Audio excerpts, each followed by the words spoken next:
Good afternoon everyone and welcome to Sounds from the Community. Today I'm in Swanley Bar in a beautiful garden and I'm talking with Johnnie Christo, who used to be and still is a famous pop star with a #1 in the American charts, which is a very rare thing for a British artist to do. Good afternoon Johnnie, would you like to introduce yourself? Hi Mary, thank you very much for all those lovely words you just said. I'm Johnnie Christo. I play in a band called the Escape Club. I am the bass player and backing vocalist. And are you local? Yes I am. I've been local for, well I say local, I've been here for 20 years. I migrated from Palmer's Green, which I think a lot of North Londoners did at the time. Mm-hmm. We're going to start with your #1 hit so that we could introduce it to everybody. Okay, brilliant. This is Wild Wild West. And it was #1 in the American Billboard charts on November the 12th, 1988. That's correct. How would you describe the style of music? I'd say it's a hybrid song really. It's more of, because at the time, 1988, the metre of the vocal, we have been compared to Pump It Up, Elvis Costello, but you listen to Elvis Costello's Pump It Up, that sounds like Bob Dylan's Subterranean Homesick Blues, just because the metre of the vocal goes duh, duh, duh, duh, duh, duh, duh, duh, duh, duh, duh, duh. You know, Bob Dylan, you see him in the alleyway with the cards and stuff. But we just wrote that really over a hip-hop beat, because at the time you had Run DMC and people like that, and with Aerosmith especially, Walk This Way. We were just sort of pulling all our different ideas into our second album, because Wild Wild West, a lot of people didn't know, was our second album. And we were pulling all our ideas from rock, from T-Rex, from Bowie, from reggae, from Tamla, and from the sort of hip-hop dance music at the time. Wow. And we just sort of made this hybrid song. It really was just a little rock and roll song that lasted about 2.5 minutes, but we jammed it through whilst recording in the studio. Then we put a Jamaican toasting rap on it, and then we had the keyboard player from Pink Floyd came along and played on it. Then we had Steve Scales, percussionist, who was with Talking Heads at the time. He came and played the cowbell on it. And you may laugh, but the way he played that cowbell, it really sat slightly behind the beat and it gave it this feel, and the whole song just came together and we just all thought, whoa, I think we've got a hit record here. And sure enough it was. Fantastic. What are your earliest memories of music? Well, that's a strange one, because my mum and dad are both Greek Cypriot, so they wasn't really my influence. But my brother was my early influence, if you like, because he was 4 years older than me. So when I was 12, he was 16. And listening to radio and listening to what my brother would be playing. Of course, everyone at that age, I was born in 58, so everyone around the 60s and stuff, the Beatles were high on the charts then. And but I always tended to go more for the rockier side of life, which was like the Kinks and people like that. And as a memory of that time, I would like to choose Lola, the Kinks. when did you find a love of music and know it was going to be your career? Listening to music, I think it must have been, I must have fallen in love with music from the age of 12 to 13. Again, referring back to my brother, he's going to love this. He started playing guitar and he bought a guitar and amp. Just as a hobby? Just as a hobby, just picked up, like all the kids do, you know, it's either tennis or football, but in our case, my brother picked up the guitar and he bought I remember he had a bass, I think, at the time. Wow. So of course he's playing guitar, so I just picked up the bass. This must have been at the age of 12, 13, 14, you know, exactly, I can't remember, but that was my first introduction to playing music, and of course listening to all the bands that we loved at the time. But you'd had no musical training how to play the guitar? No, back in those days you didn't have YouTube, you didn't have university where you go and learn how to play music. You literally put a record on and you listen to what they were playing and you just try and, hopefully, if you've got a musical ear, try and learn it like that, so you could just pick the needle up, put it back, you know, and so you taught yourself the chords? Self-taught everything. Yeah, brilliant. Yeah, you know, you might have had a chord amazing book. I had a little bass book which I've still got. It just shows you all the notes on the fretboard. And did you find it easy? To be honest, it just sort of came naturally, I think. I wouldn't say I'm the greatest musician in the world, but it just, I'd say I'm more from the heart musician. Yeah, because I think a lot of the musicians nowadays are technically brilliant, but I don't think they can write a song. Okay. because they do too much waffle, as we call it. Waffle in music or waffle in Yeah, words? no, waffling music, you know, like so the drummer would probably be going and the bass player would go everywhere and the guitarist will do a 12-hour guitar solo where really the song is about verse, bridge, chorus. And if you haven't got people hooked with that, and the lyric content as well, it's all about the song. It shouldn't be about the musicianship, even though that helps if you're a great musician, but it's about the song, not about individuality. And is there a particular influence that you'd like to listen to remind you of that time? For me, at that age, it would have been Alice Cooper, School's Out. Okay. Was that one of the first singles you bought? I think one of the first singles I bought was Hot Love by Mark Bolan, or it could have been Telegram Sound, I'm not quite sure. Definitely School's Out. And I think there was also, which I'm a bit partial to, a bit of reggae, which was David Ansel Collins' Double Barrel. Oh. Yeah, that was a curveball. Okay, we might see if we can find that one. Luckily, I did find Double Barrel for Johnnie, and I also found out that it was released in August 1970, and the record reached number 1 in the UK singles chart for the first 2 weeks of May 1971, and it was the second reggae tune to top the UK charts 2 years after Desmond Decker's number 1 hit, Israelites. And Johnnie also selected Telegram Sam for this section, and that was T-Rex's third UK number 1 single. Fell in love with reggae, especially through the mid-70s when it sort of married up with punk. Punk and reggae came together, if you like. And I think as a bass player, and I have taken a hell of a lot of influence from the bass players in like Sly and Robbie, who played with Black Uhuru, Grace Jones. Then as a rhythm section, they are awesome. And I think I sort of styled myself a little bit on that way, more than a rock bass player. Growing up from the age of, 12 to 17, 18, just before punk, I was heavily influenced by Jimi Hendrix. You had Deep Purple, Led Zeppelin, The Who. Loved all those sort of bands. And why did you love them? I just love loud rock music, and not so much, I'm not one of those who picks up on lyrics so much, unless they've got a really big meaning. But I think back in those days, I don't think the lyrics were sort of that important with those rock bands, like Black Sabbath was like always going on about the occult, and Jimi Hendrix was all about peace and love and stuff like that. But I just love the music, and Jimi Hendrix is my idol. Let's listen to Jimi Hendrix now. This is Hey Joe, recorded December 1966.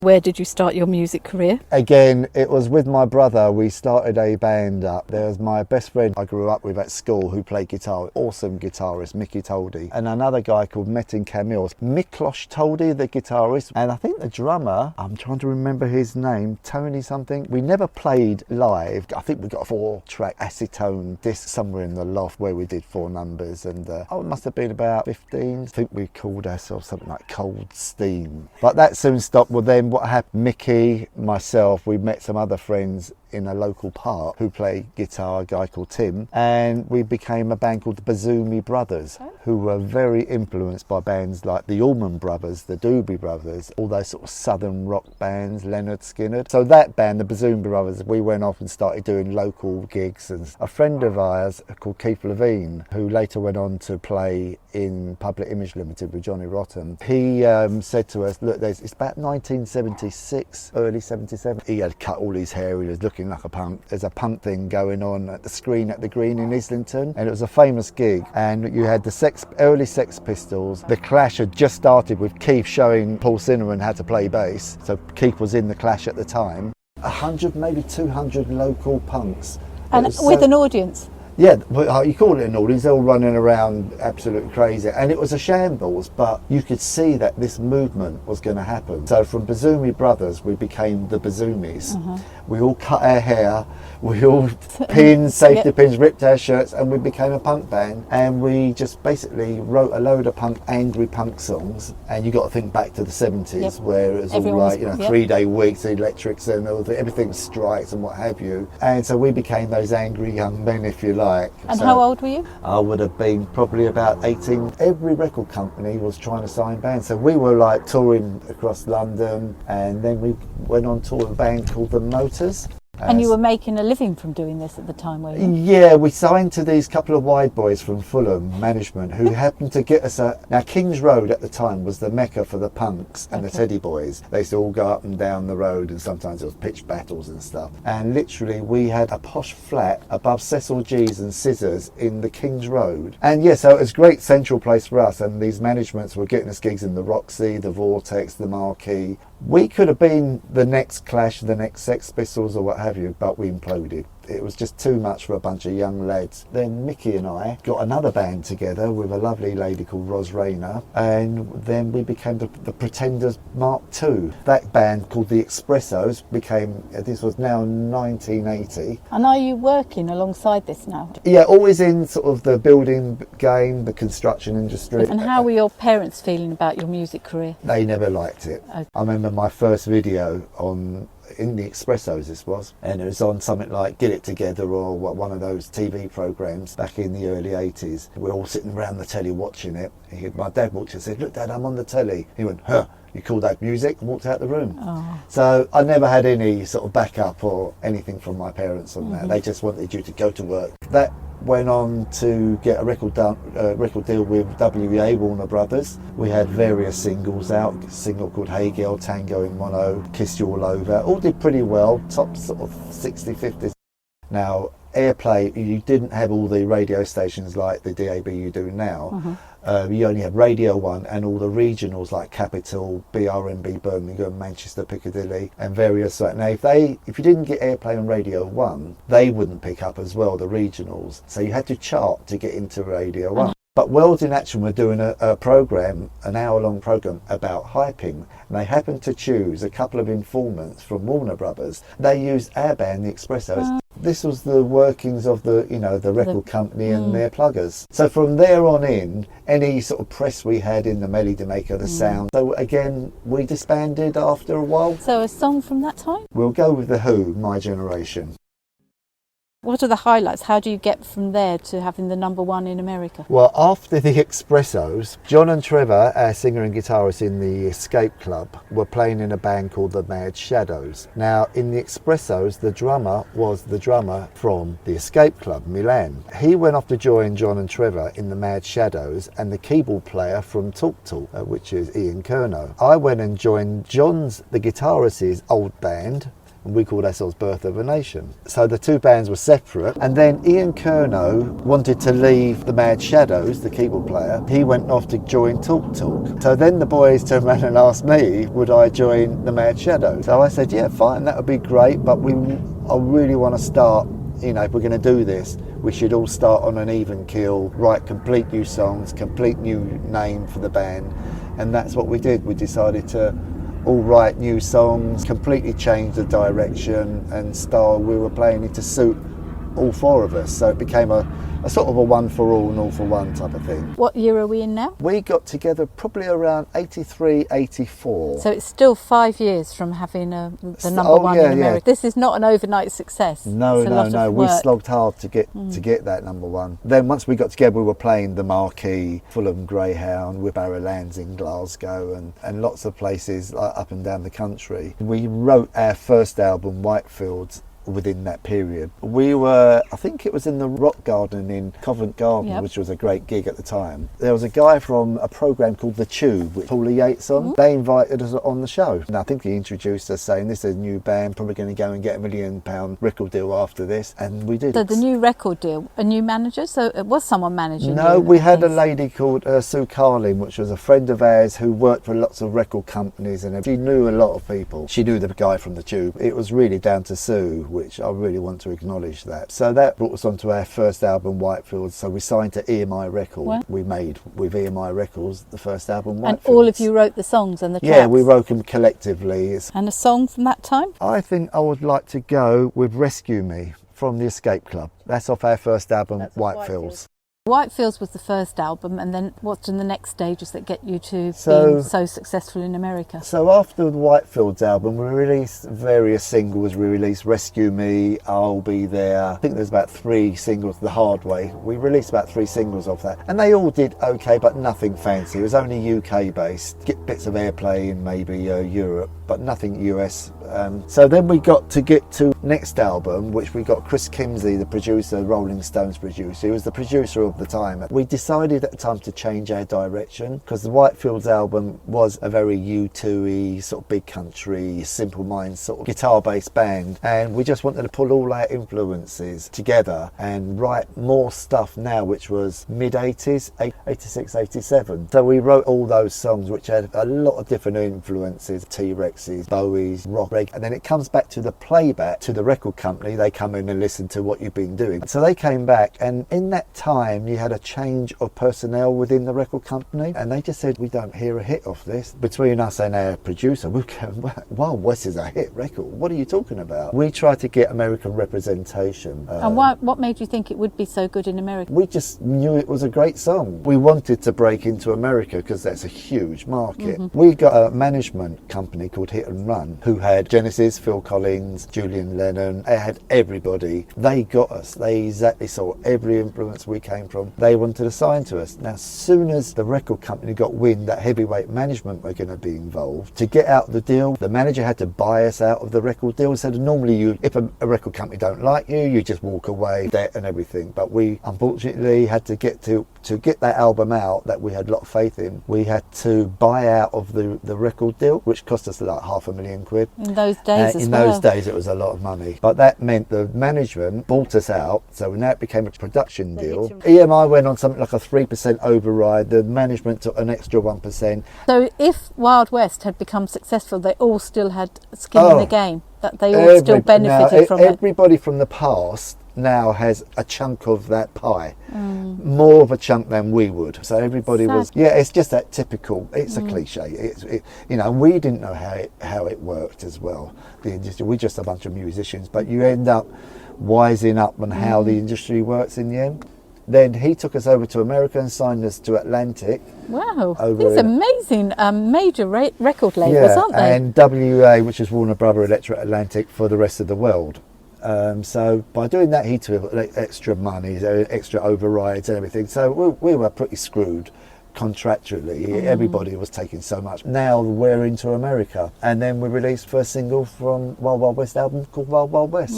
And it was fairly instant hit, was it? No, it crept up the charts. It kept going up. And it was 13 weeks in it. When I looked it up, it was 13 weeks in that. So that 13 weeks, it took a while. It just kept creeping up and creeping up. What happened as well, you had early MTV at that time in America especially, and MTV absolutely loved the video. And I think they just fell in love with the song, Wild Wild West. I think they sort of thought, a lot of people, we had the American flags flying. It's tapping into the patriotism in America. Yeah. I looked, on November the 8th, they had just elected George H.W. Bush for the first time. And I don't know if that was we had Reagan anything. At the time and everybody like that. And another Republican coming in. Yeah. So the whole song really was about the West. And obviously America being, the biggest country of the time. So it wasn't that we were selling out to America. We were just sort of poking at America, really. And a lot of Americans thought we were actually from Texas because, we had sort of bandanas around our necks and the song called Wild Wild West, until they heard us doing interviews and were like, all right, mate, They was like, what? Proud of my North London roots. You guys are roots. not from here. Say that again. By now, had you married and were forming families? I still can't work out how old you are. I was now in a relationship with my late wife. We just started out. So when we did the Tube, about 1984, I just hooked up with my wife just as girlfriend. Okay. And it sounds really bad, but I said to her, you come second. That music, I had to put that there. No, it was honest. We thought when Wild Wild West was creeping up the charts, and then we eventually got to number one. It's like, what? I was living in a one-bedroom flat in Palmer's Green, and suddenly, next day I'm flying out to New York to a number one record, straight up the Empire State Building, and there's all these girls all clambering round us, and it's like, whoa, what is going on here? It was quite a scary time, to be honest, to be thrust into that, the biggest band, driving into LA, and Tower Records welcomes the Escape Club. It's like, what's going on here? We're just a bunch of old mateys from London. We have made it big. So is there a song from that time? We really liked a band called In Excess at the time. We were an Australian band, so I'd like to, if you can play for us, Suicide Blonde by In Excess. What happened after 1988? When the single went to number one, we were heavily touring America. Now it's a big country, so we were doing In buses and things. Yeah, and the typical state to state overnight. We did Fly Drive, which was very tiring. We did a month with Mike and the Mechanics. What? Because we had the number one single and various other singles all top 20 in America at the time.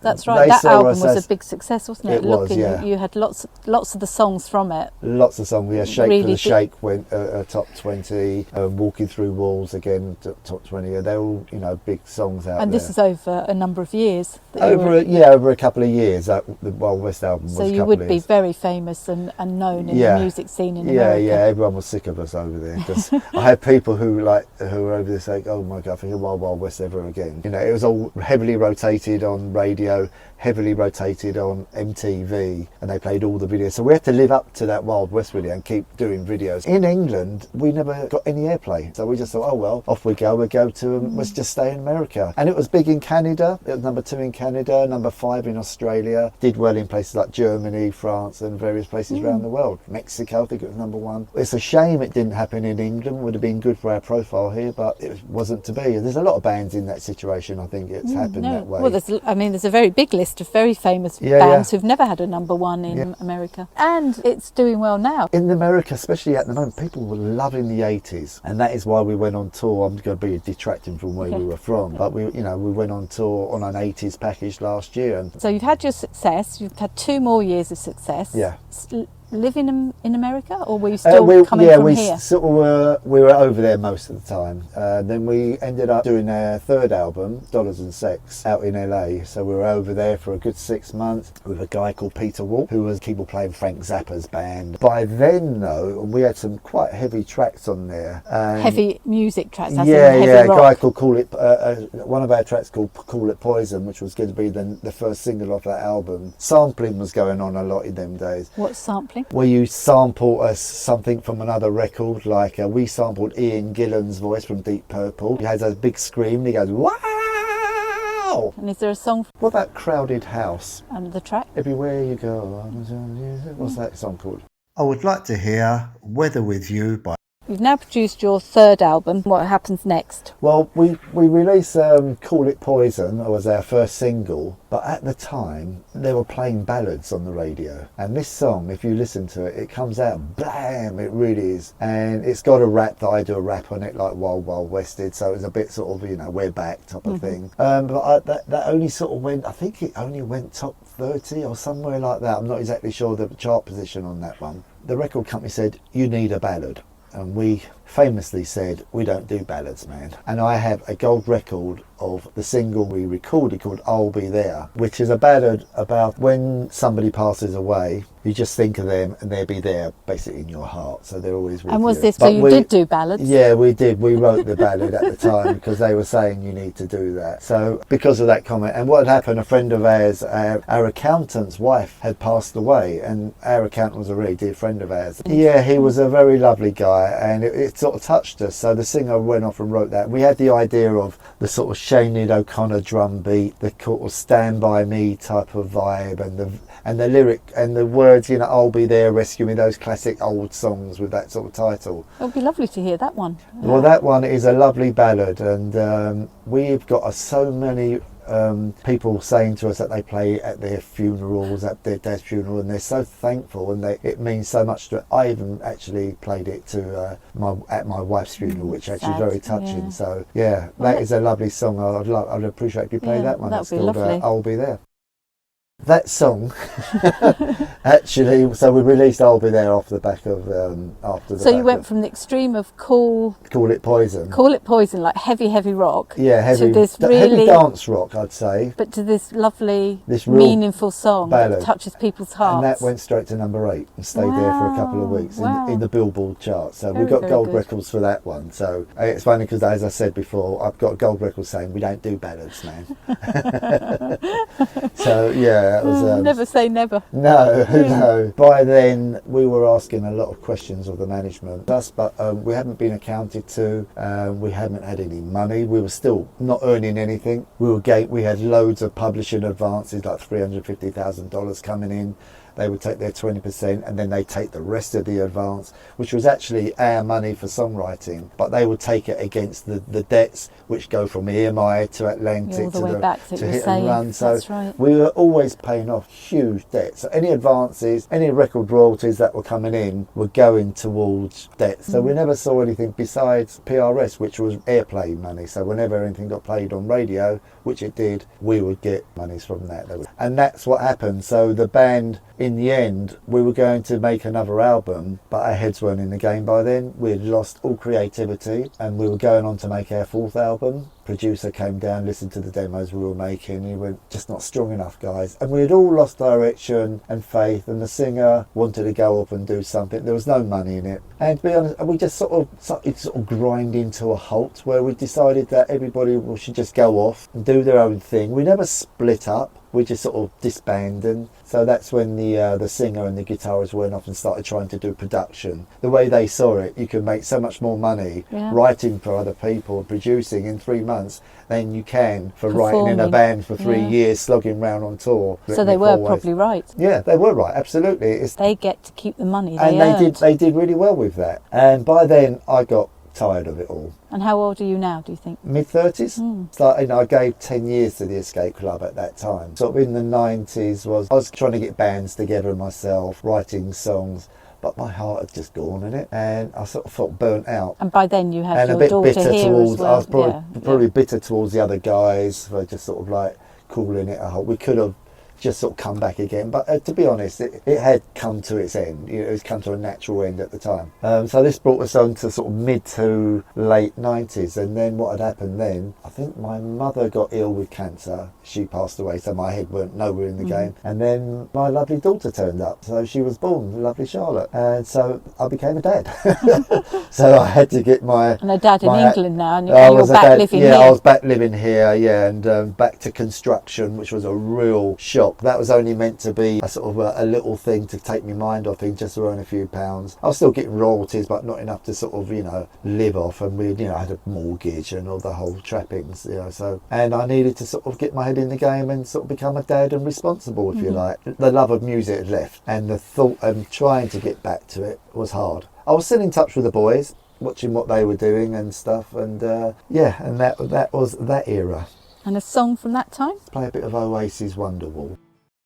You mentioned that you had a very sad time when your wife died and you stepped back from your music career to bring up your daughter. Yeah. Was music a comfort then, and if it was, which songs? It was a very sad time, very tough time, especially that my daughter was only 12, cancer again, that dreaded thing. Yeah, I wouldn't say music was a comfort, because sometimes music can play havoc with you. It's so emotional. Yeah, but that's very honest. So it was a tough time. I had to now really get serious, because now I'm on my own. Don't really have any family support around me. Got a lot of local friends. I was in Potter's Bar then, which I had a lot of... My wife was very known in the area. She was like the little French... She was French, by the way. Oh, lovely. But she'd you been have here a very international connection all through your life, don't you? She was here for 30 years, so she had to sort of a strange accent, very London, but with the French thing. And they used to call her the French firecracker. Yeah, so music wasn't really a big thing in that time for me, but there was a couple of songs that really meant a lot to me. One was Heroes for David Bowie, and another one was Starlight from Muse.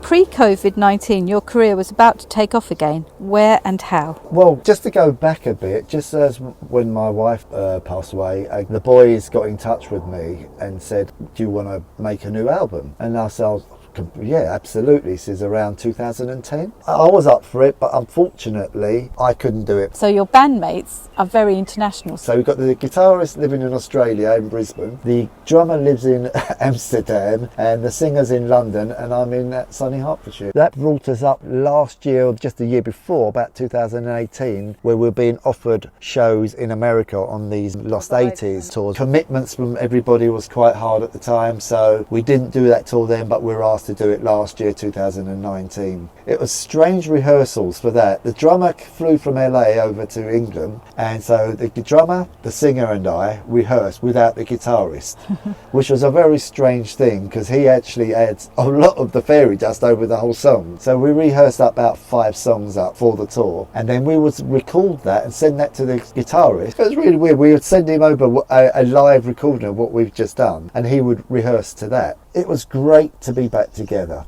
Let's play Back to Black from AC/DC, because this is how I felt going back to America, rocking in America. So where did you go to in 2019, and how long was the tour? And so well, we went out to the States. We all flew out to LA. We all stayed at Red's on sort of blow-up beds and stuff, but he had a lovely apartment, I must admit, swimming pool, gym, you know, the proper LA lifestyle. So we then, all of us came from... And are you bringing all your guitars with you? Do you have just one guitar, or do you play anything? Red's got lots of guitars. Okay. So I borrowed his bass, and the guys borrowed his guitars. So we had all the equipment out there, and the tour provided all the back line, the drum kits, the amps and everything. You just have to bring any laptops and any effects pedals that you use, and that's all you needed. So we rehearsed for about 4 or 5 days all together. John came over from Australia, so that was it, and then off we went. First gig from LA straight over to Detroit. Did your families go to see you? No, she was at uni, but she did come over. She came over for the last 2 shows. She caught me in LA at the Greek Theatre, which was amazing. Yeah. The Greek playing the Greek Theatre, but that is an iconic theatre. Lots of people want to be there. It's one of the bucket list things. And then the last show we finished up in Vegas, but we'd played a whole week in Texas, which was horrendous in the sense of humidity and heat. Right. But we went down a storm in Texas because Wild West, why not? And we did a lot of California shows. The whole tour was about 4 or 5 weeks, and I stayed an extra 2 weeks for a holiday with my daughter. And then as a result of that, lots of people have found a love for you again. You were saying about loads of stuff happening on Facebook, another tour, going to Australia. You had so many plans for 2020. Well, we did, yeah. That really kick-started it, and we all decided that we all loved each other very much, and that we want to carry on and we want to write new songs. Of course, we were playing, obviously, all the old songs from Wild West and Dollars and Sex. With that, and there was a lot of interest that we were doing meet and greets every night, which was quite strange, you know.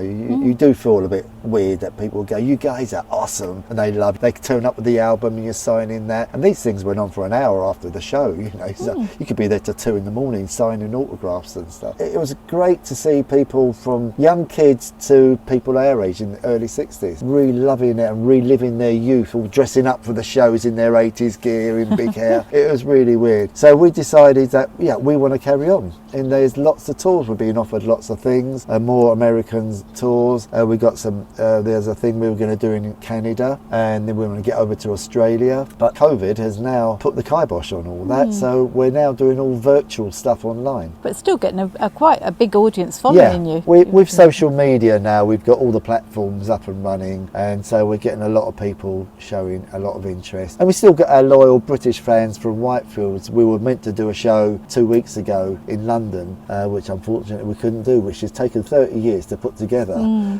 For the planets to align, and that's maybe not meant to be, but we will try again. Yeah, no, definitely. So I would like you to play Shake for the Shake. That was the second song we played on the tour. What is your everyday listening? Is it contemporary or is it from the past? It's a little bit of both.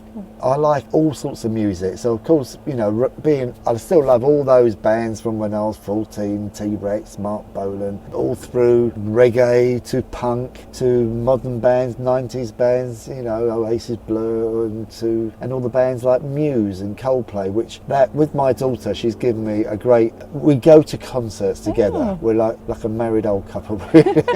And I listen to all the bands. She grew up, she loved McFly. She's into musical theatre a hell of a lot, so I know a lot of the musical theatre. So we've been to see Hamilton, Les Miserables, Miss Saigon, so I know all the soundtracks to that. So I love all sorts of music, AC/DC. So if I put you on the spot and said, tell me one of the songs from your Spotify playlist or something you play often? Again, I listen to, it could be, I've just been listening back to a lot of Roxy music, people like that, and then the Eagles, Hotel California, because that was one task I did. I had to go and learn how to play the guitar solo for Hotel California. I think it took me about 3 months. I drove my daughter crazy, but I can now play it, which is great. So okay, that might be a nice one to hear. I haven't heard Hotel California for ages. I'm been listening to Absolute Radio a lot, so they play it a lot. So let's listen to Hotel California. What's different between being a pop star in 1988 and 2020? Technology. I think with technology now, and especially with the lockdown, because we can't go out and play live, we can use the medium of computers and computer programs like Logic. We use Logic, which is an Apple program, to write songs on. You can just sit down, and what we have been doing, because obviously we were out on tour, but we did an Abducted by the 80s thing called Back to the Basement, where it had all those bands which were on the tours. And that's recently, in the last few months, wasn't it? And what we did, the singer and I did an acoustics set of Wild Wild West and I'll Be There in My Back Garden, like we're doing now. He came through the back way, by the alleyway. We social distance 2 metres apart down the bottom there. Yeah, we did an acoustic version, and that's, you can see that on a thing called Back to the Basement, and it's on a company called the Abducted by the 80s. Okay. And there was again all those bands from the 80s were on there, and it was for Direct Relief, which was for the doctors and nurses. Back in that was it is in America. I'm not sure if it goes worldwide or if it's a worldwide thing, but and I think the last count, I think it had got up to about $15,000 or something. So good. It was all for a good cause. Yeah. And since then, that went down so well, we decided that what we're going to do, we're going to put a couple of songs from each album. We're going to do like a Zoom type of thing. So what we've done is the last one we just did was a song called Sound of the City. And was that on one of the albums? That was a on new Whitefields. one? Okay, so right at the very beginning. Yeah, back to the beginning, because that coincided with the gig we were going to do in London. So we did the Whitefield, which was going to be a Whitefields gig from start to finish, the whole album. And because we couldn't do that, we decided to give the fans that Saturday night, we were going to put the song Sounds of the City that we recorded live but on computer, and then we did a Zoom thing where we were all playing, and then we did a question and answer Q&A after the song was played, so people could... So we're going to listen to that now. So it's a 2020 Zoom produced version of Sound of the City. Do you have a song that sums up your reaction to lockdown? A song for the lockdown, which everybody's been like incarcerated, if you like. Freedom. That's what I just think. Everybody, we used to all have our free lives, so we could do what we want, where we want, and how we want. And then with this COVID-19 thing, it's really showed us how fragile we are. And I think if you're going to play a song, we had a song. The Escape Club had a song called Freedom, but I think I really would like you to play George Michael, Freedom.